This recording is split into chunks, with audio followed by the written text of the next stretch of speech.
भगवान प्रसन्न होते हैं, लेकिन क्या केवल धूप अगरबत्ती से ही प्रसन्न होते हैं? अक्सर हम देखते हैं कि सुबह शाम घरों और मंदिरों में धूप अगरबत्ती जलाई जाती है, घंटियाँ बजाई जाती है और बड़े बड़े अनुष्ठान किए जाते हैं। अमूमन लोग इसे ही भगवान को प्रसन्न करने का एकमात्र जरिया मान लेते हैं। क्या सच में ब्रह्मांड के रचयिता, जो सर्वव्यापी और सर्वशक्तिमान हैं, केवल चंद रुपयों की धूप अगरबत्ती या भौतिक वस्तुओं से प्रसन्न हो जाते हैं? आइए इस विषय की गहराई को समझते हैं और जानने की कोशिश करते हैं कि ईश्वर की सच्ची प्रसन्नता का रहस्य क्या है। क्या केवल धूप अगरबत्ती से प्रसन्न होते हैं भगवान? इसका सीधा और सरल जवाब है नहीं। धूप अगरबत्ती, दिया और फूल पूजा के बाहरी अंग हैं। इनका अपना एक वैज्ञानिक और आध्यात्मिक महत्व है। अगरबत्ती या धूप की सुगंध वातावरण को शुद्ध करती है, नकारात्मक ऊर्जा को दूर करती है और हमारे मन को एकाग्र करने में मदद करती है। दीपक की लौ हमें अज्ञान के अंधकार से ज्ञान के प्रकाश की ओर ले जाने का एक प्रतीक है। लेकिन ये सब केवल साधन साध्य नहीं है। यदि कोई व्यक्ति मन में दूसरों के प्रति ईर्ष्या, कपट और बेईमानी रखता है और घंटों धूप अगरबत्ती जलाकर पूजा करता है, तो ऐसी पूजा निष्फल मानी जाती है। भगवान को भौतिक वस्तुओं की भूख नहीं है, वे तो केवल भाव के भूखे हैं, जैसा कि सनातन धर्म के ग्रंथों में कहा गया है। पंतम पुषम फलम योग्यम यो मे भक्त्या प्रयच्छति। अर्थात यदि कोई मुझे प्रेम और भक्ति से एक पत्ता, एक फूल, एक फल या थोड़ा सा जल भी अर्पित करता है, तो मैं उसे सहर्ष स्वीकार करता हूँ। भगवान को प्रसन्न करना बहुत कठिन नहीं है, क्योंकि वे हमारे भीतर ही निवास करते हैं। उन्हें रिझाने के लिए बाहरी आडंबरों की नहीं, बल्कि आंतरिक शुद्धता की आवश्यकता होती है। ईश्वर को सबसे ज्यादा प्रिय है एक साफ और सच्चा दिल। जब मन में किसी के प्रति देश, अहंकार या लालच नहीं होता है, तो ईश्वर वहाँ स्वतः ही खींचे चले जाते हैं।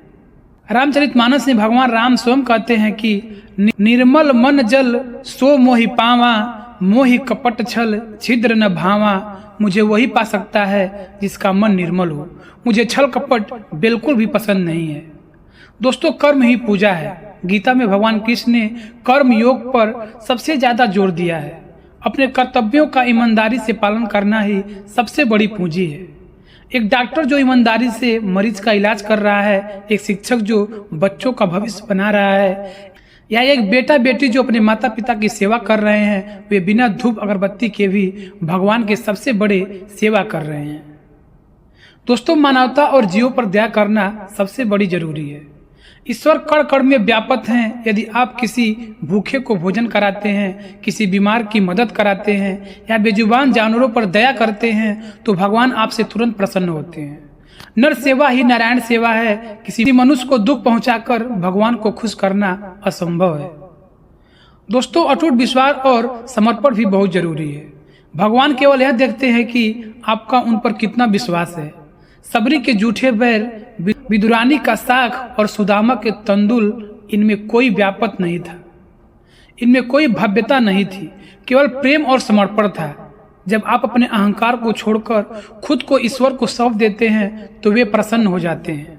तो धूप अगरबत्ती जलाना गलत नहीं है, यह हमारी आस्था को व्यक्त करने का एक सुंदर तरीका है, लेकिन इसे ही अंत मत मानिए। अगर आप सचमुच भगवान को प्रसन्न करना चाहते हो, तो धूप अगरबत्ती की सुगंध के साथ साथ अपने विचारों में भी सुगंध लाइए। दीपक के प्रकाश के साथ अपने भीतर के अज्ञान को मिटाइए। जब आपका आचरण सुधरेगा, आपके मन में दया भाव आएगा और आप अपने कर्मों को ईमानदारी से करेंगे, तो ईश्वर की कृपा आप पर स्वतः ही बरसने लगेगी। दोस्तों, अब तो आप समझ गए होंगे कि भगवान कैसे खुश रहते हैं। क्या केवल धूप अगरबत्ती से भगवान को खुश किया जा सकता है? तो दोस्तों, आपको इस वीडियो से बहुत बड़ा सीख मिला होगा। आपको सबसे पहले भगवान को खुश करने के लिए आपके अंदर दयालुता भाव और एक विचारधारा प्रकट करना होगा। तब जाके भगवान सचमुच में आपको प्रसन्न करेंगे और आपके मनोकामना को पूरा करेंगे।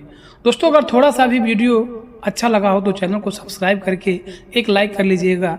धन्यवाद।